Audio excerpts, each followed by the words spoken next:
Hey welcome back to this episode of evergreen teen. आज हम अपनी वर्ल्ड वॉर 2 की सीरीज़ की इस वीडियो को कंप्लीट करेंगे। फाइनली मैं आपको एक ऐसी कैटेगरी भी दूंगा वर्ल्ड वॉर 2 पे बेस्ड वो मूवीज़ जो काफ़ी एंटरटेनिंग भी होगी। सो वीडियो को लास्ट तक ज़रूर देखिएगा and like share and subscribe. So let's start this video. So world war 2 पे बात करना इतना ज़्यादा बार बार ज़रूरी इसलिए हो जाता है क्योंकि वर्ल्ड वॉर 2 हिस्टोरिकली सबसे मेजर इवेंट है दुनिया की हिस्ट्री में अब तक। ये पहली बार ऐसा हुआ कि टेक्नोलॉजी ने वेपन्स के साथ ऐसा इंटीग्रेट किया कि हमें हिस्ट्री में जो वर्ल्ड ऑर्डर जो आज चल रहा है वो वर्ल्ड वॉर 2 के बाद बना था। एंड सेकेंडली जो आज के बनाए हुए पीस फोरम्स हैं उनका इंटीग्रेशन उनके बाद ही हुआ था ताकि ऐसी कोई भी सिनेरियो दोबारा फ्यूचर में ना आए। और वर्ल्ड वॉर 2 में ऐसे ऐसे इंसिडेंट्स हुए, ह्यूमन पे एक्सपेरिमेंट हो, लोगों का जेनोसाइड हो,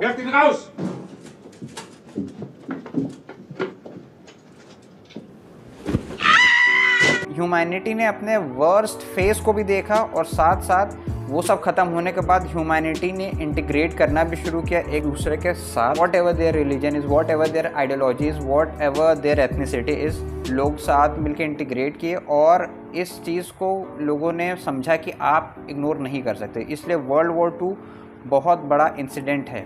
सो अब हम चलते हैं हमारी फर्स्ट कैटेगरी के ऊपर जो कि है टर्न अराउंड इंस्पिरेशन।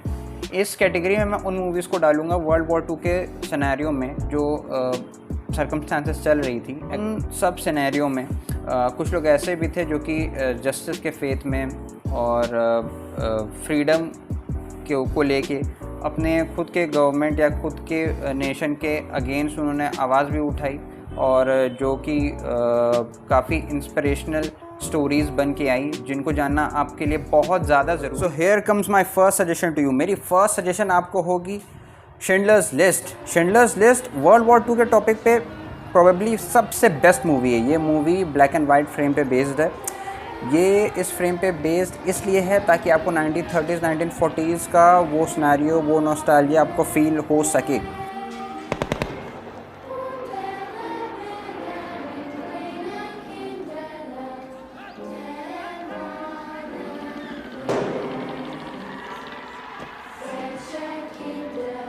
अब आते हैं इसकी स्टोरी पे।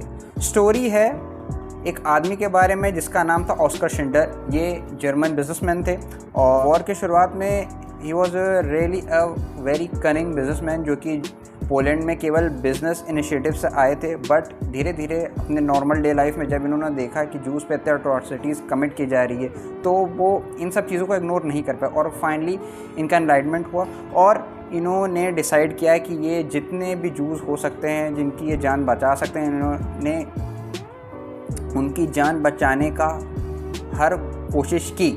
और इन्होंने सबसे जो अलग बात इस स्टोरी को बनाती है कि इन्होंने जूइश वर्कर्स को अपनी इंडिपेंडेंट कैपेसिटी पे ख़रीदा। लगभग 1100 जूस को इन्होंने अपनी पर इंडिपेंडेंट कैपेसिटीज़ पे ख़रीदा और उन सब की जान बचाई। Now comes my second suggestion. मेरी second suggestion historical point of view से जर्मन हिस्ट्री के हिसाब से एक बहुत ही मेन मूवी है। मेरी आपको सजेशन है जिसका नाम है डाउनफॉल।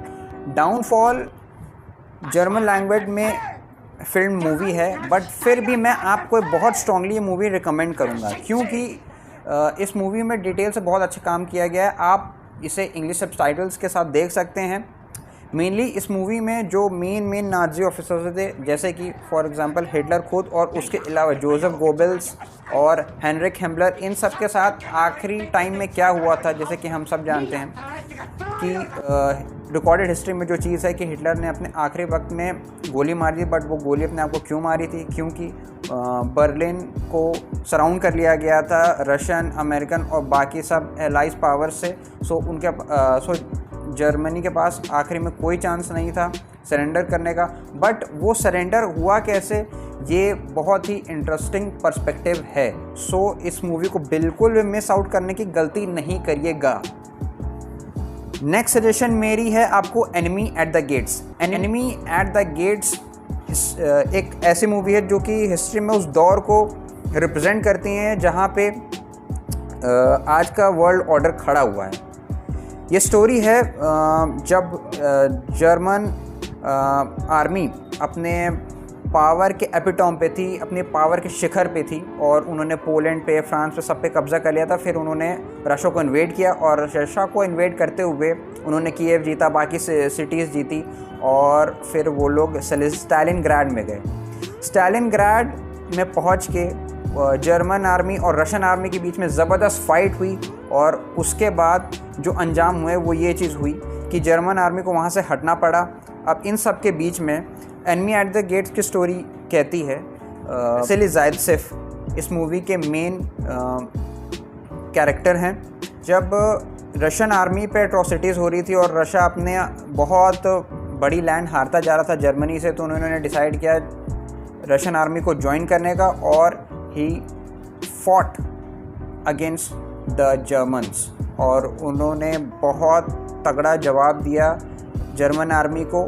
और ये हिस्ट्री का वो पॉइंट है जहाँ से आज का वर्ल्ड ऑर्डर जो खड़ा हुआ है वो हम देखते हैं, वरना अगर स्टालिनग्राड और फिर मॉस्को जर्मनी ने फतह कर लिया होता तो आज की हिस्ट्री कुछ और। चलते हैं अगली रिकमेंडेशन के ऊपर।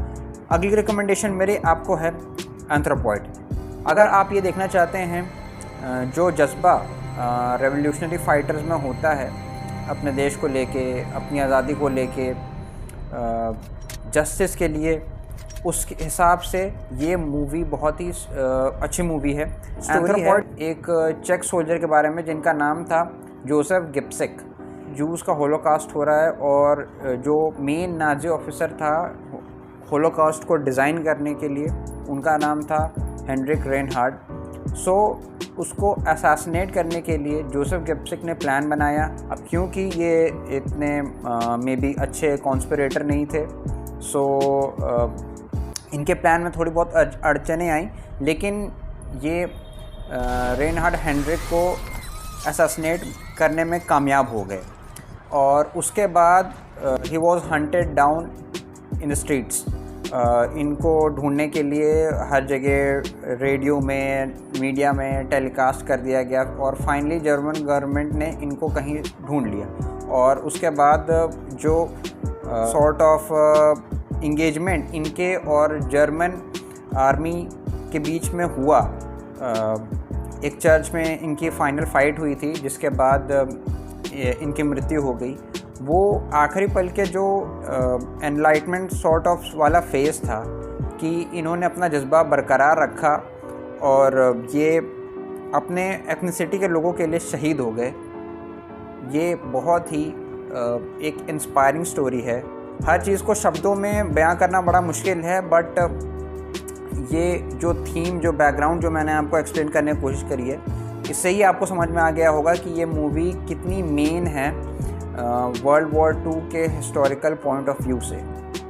अब इसी कैटेगरी में मेरी आपको फाइनल सजेशन है, पर्सनली मेरी फेवरेट मूवी वर्ल्ड वॉर 2 पे, जिसका नाम है the pianist. The pianist personally मेरी फेवरेट मूवी है। ये स्टोरी है एक सॉर्ट ऑफ पोलिश स्टार की, पोलिश सेलिब्रिटी की, का नाम था व्लादिस्लॉ स्पिल्ज़मैन। ये एक पियानिस्ट थे, सॉर्ट ऑफ एक सेलिब्रिटी थे पोलैंड में उस टाइम पे।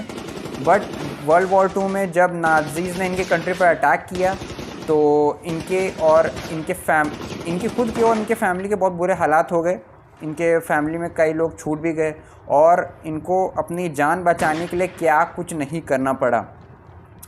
साइड बाय साइड इस मूवी की सिनेमाटोग्राफी इतनी इंटरेस्टिंग है कि आपको एकदम एग्जैक्टली फील होता है कि व्लादिस्लॉ स्पिल्ज़मैन कोई और नहीं, आप हैं। जब आप इस मूवी को देखते हैं तो वो एकदम आप उस चीज़ को फील करते हैं कि हाँ, वो जो स्ट्रगल जो उस कैरेक्टर ने जो सब कुछ झेला, वो अगर आप उन सर्कमस्टांसेस में होते तो आपको कैसा फील होता। फाइनली इस कॉन्ट्रडिक्शन में एक बहुत मेन पहलू निकल के आता है कि जब उन्हें ज़िंदगी जीने की सारी चाहत ख़त्म हो गई थी तो फाइनली उन्हें एक जर्मन ऑफिसर ने ही रेस्क्यू किया।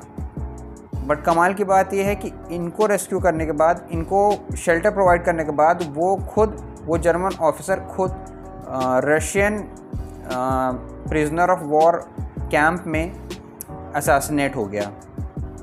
सो ये मेरी सारी रिकमेंडेशंस थी आपको वर्ल्ड वॉर 2 की हिस्ट्री के तौर से भी, टर्न अराउंड्स जब हुए हिस्ट्री में, और सॉर्ट ऑफ थोड़ा फिक्शनल रोमांटिक के मूवीज़ के नज़रिए से भी। अब मैं इस कैटेगरी को भी थोड़ा सा फ़िल्टर कर दूंगा ताकि आपको गिनी चुनी में से गिनी चुनी मूवीज़ अगर आपके पास देखने का टाइम हो। सो मेरी फ़र्स्ट रिकमेंडेशन आपको इसमें रहेगी, सो मेरी मेन रिकमेंडेशंस आपको रहेगी, first the Schindler's list, second the pianist. So comment करिएगा, बताइएगा आपको मेरी रिकमेंडेशंस कैसे लगी, and see you next time.